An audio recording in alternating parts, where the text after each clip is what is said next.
Salut à tous. Le sujet de la formation, je le dis assez régulièrement, Ludovic, je ne sais pas s'il y a un sujet plus important aujourd'hui en France, aujourd'hui chez nous. C'est clair. Et pourtant, on n'en parle pas tant que ça, ou on n'en parle peut-être pas comme il faudrait en parler. Et là, ce qui est encore plus intéressant, donc avec AFI 24, donc tu es le directeur général, c'est ça ?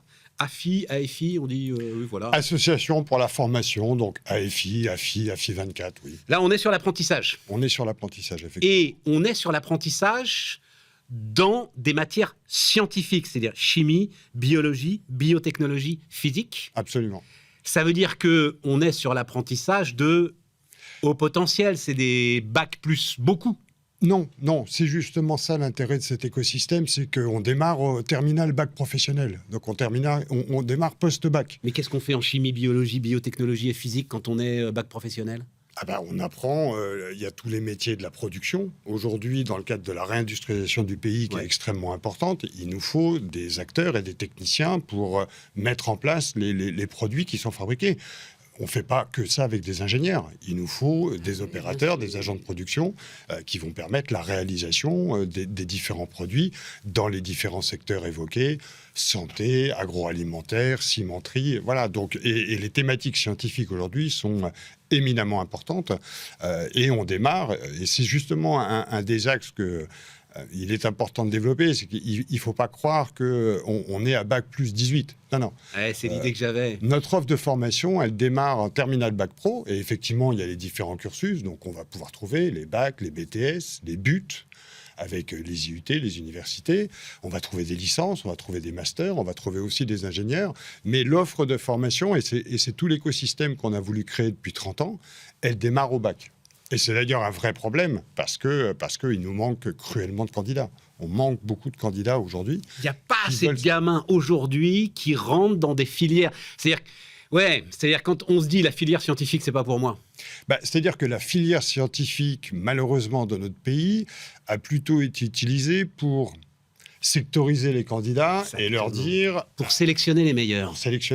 Voilà, et exclure les autres. Et on a oublié, alors c'est vrai qu'on a fait de la France une structure de service, mais on a oublié qu'on avait besoin d'un outil industriel. On a utilisé les sciences plutôt pour orienter en leur disant « t'as pas le niveau, donc tu feras ça ». Et on a complètement oublié qu'à terme, les sciences, donc que tu aurais évoquées, chimie, physique, biologie, biotech, mathématiques, sont absolument fondamentales dans énormément de secteurs industriels. Et donc, plutôt que de vouloir utiliser ces sciences-là pour catégoriser les individus, nous, on souhaite les utiliser pour leur faire acquérir de nouvelles compétences, nouvelles connaissances pour répondre aux besoins des emplois d'aujourd'hui. Parce que c'est ça la finalité de l'apprentissage. Donc concrètement, tu vas aller chercher, il faudrait presque aller les chercher au moment des grandes décisions d'orientation en troisième, en seconde. On va les chercher. Alors on commence à les accompagner et eux et leurs parents. Parce que c'est pas anodin à ce moment-là. Il faut bien que les parents soient bien au courant des opportunités. Et on va commencer à échanger avec eux sur les métiers, leur présenter les métiers et leur dire attention, tel ou tel métier, il faut quand même tenter d'avoir un certain nombre de bagages scientifiques pour pouvoir tendre vers ces emplois-là. Voilà, et ça, c'est toute la phase d'orientation, alors que les établissements avec lesquels on collabore, parce que on est sur une organisation particulière, on est ce qu'on appelle du hors-mur. C'est-à-dire que moi, j'ai pas de locaux, j'ai pas de classe. Je travaille avec des établissements qui existent déjà, que ce soit des lycées privés, publics, des IUT, des universités, des écoles, qui ont leur propre corps professoral, leur plateau technique, et qui vont œuvrer en permanence à l'orientation de ces candidats-là. Et ça démarre effectivement au niveau de l'éducation nationale avec les lycées, en les orientant vers les filières et ou en leur disant, parce que c'est important aussi, c'est pas parce que tu prends pas la bonne filière aujourd'hui que demain on pourra pas faire quelque chose pour ça, on va y réintégrer revenir. Demain, voire après-demain. Moi, c'est ça qui m'intéresse beaucoup. Île-de-France, Centre, Nord-Pas-de-Calais, c'est les zones où tu es bien implanté. L'idée est d'essayer de se développer partout en France, justement, sur cette idée de réindustrialisation. En fait, c'est ça qui te porte. Sur cette idée de réindustrialisation et sur cette idée, de réunir le triptyque, parce qu'en fait, dans l'apprentissage, il y a 3 acteurs. Il y a le candidat, qui sera apprenti demain, il y a l'entreprise et il y a l'équipe pédagogique, donc nos plateaux techniques. Et ce triptyque-là, il faut qu'il soit réuni au périmètre du besoin du territoire. On n'a pas vocation à répondre à tous les besoins à partir de Paris ou d'une autre ville. Donc l'implantation territoriale, et ça, la réforme de la formation qui a 7 ans maintenant, nous a permis de nous positionner dans les différents territoires. Les zones citées juste avant sont des zones historiques dans lesquelles on était implanté. Et aujourd'hui, effectivement, l'évolution de l'organisation vise à répondre à ces besoins-là dans tous les territoires où il y a du besoin et où il y a les plateaux techniques associés. D'autant que, rendons hommage, on ne sait pas quel sera son sort à Agnès Pannier-Runacher, son plan de réindustrialisation, il insiste sur quelque chose que je trouve très important, c'est d'abord de privilégier les territoires qui ont une histoire et une mémoire industrielle. Absolument. Parce que c'est bien dans ces territoires-là qu'on arrivera à faire quelque chose. Sinon, la pression sociale sera trop forte, quoi. Alors, comment ça, vous allez ouvrir une usine chez nous? C'est pas possible. Machin.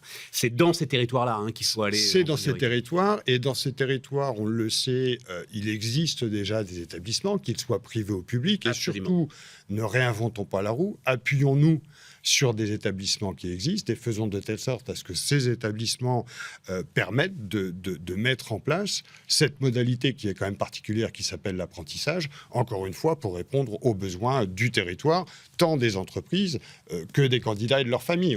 On n'a pas à œuvrer à une mobilité transnationale pour répondre à des besoins. Non, mais dans ta réflexion, il y a quelque chose que j'apprécie énormément. Dieu sait que je les aime, les patrons, les chefs d'entreprise, etc.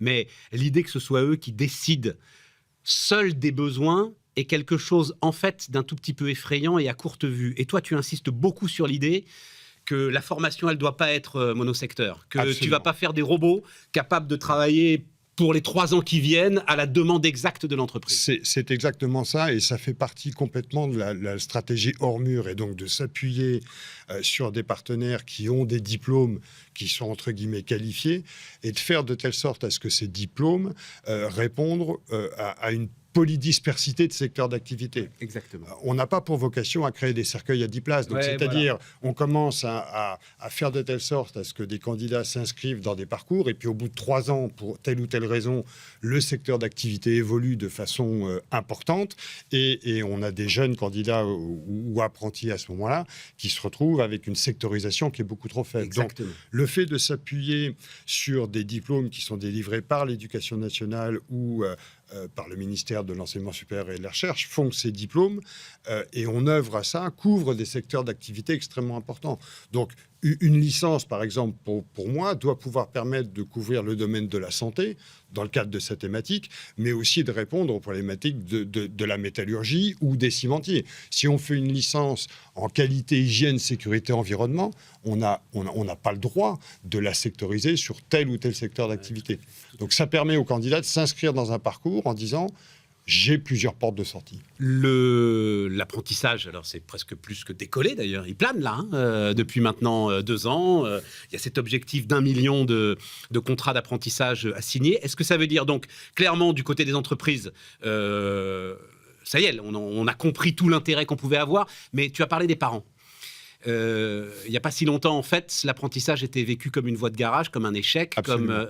Est-ce que ça, c'est en train de changer? Alors, ça évolue de façon significative, et je pense que l'engouement pour l'apprentissage depuis 2-3 ans auprès des entreprises. Alors, il est vrai que les aides aujourd'hui à l'apprentissage pour les entreprises sont substantielles. Absolument. Donc, c'est quand même un levier extrêmement important. Cet engouement pour l'apprentissage a fait de telle sorte aussi à ce qu'il ne soit plus localisé uniquement sur les premiers niveaux de qualification, mais on va vers l'enseignement supérieur. Donc, une démocratisation de la notion d'apprentissage qui est plus importante. Et du coup, par effet rebond, forcément, les parents se sont intéressés à cette modalité en entendant des éléments qui ne sont plus c'est la voie dans laquelle mon gamin sera orienté parce qu'il est nul à l'école. Voilà. Donc ça, aujourd'hui, ça évolue très significativement. Pour autant, il faut œuvrer tous les jours à ce message-là, parce que il est Rappelez que les salaires de l'industrie, c'est 2 SMIC en moyenne. Voilà. C'est vrai. Alors que les salaires des services sont très très loin de ça. Voilà, et qu'il y a de la valeur ajoutée, que la production, c'est quelque chose d'ultra noble. Tu penses que, pour terminer, La volonté de réindustrialisation, malheureusement, hein, c'est plus une volonté aujourd'hui qu'une réalité. Mais tu penses que cette volonté peut porter aujourd'hui à FI24? Oui, on le voit avec nos chiffres, on fait une croissance de 10 à 15% par an. Ça veut bien dire qu'on apporte des réponses réelles à des besoins. Encore une fois, et c'est tout l'objet de ces communications, il faut continuer à le faire savoir, de telle sorte à ce que, là aussi, les entreprises s'intéressent à cette modalité, continuent à s'y intéresser, et encore une fois, que les candidats sachent parfaitement bien qu'il y a des besoins considérables en emploi qu'on n'arrive pas aujourd'hui à couvrir, et singulièrement sur les premiers niveaux de qualification. Et c'est pour ça que le début d'année est stratégique pour toi, Absolument. à travers les salons? En termes de communication. En termes de communication, qui sont le creuset ou un point important de communication pour que l'entonnoir, puisqu'à la base, il faut quand même intéresser le maximum de personnes, que l'entonnoir soit le plus large possible et qu'au fur et à mesure de notre accompagnement, on arrive à faire de telle sorte à ce que les candidats, avec les bons prérequis, s'inscrivent dans les parcours avec une quasi-certitude aujourd'hui de contrat d'apprentissage et demain d'emploi. Merci Ludovic. Ludovic Devolder, donc, qui nous accompagnait, l'apprentissage et AFI 24.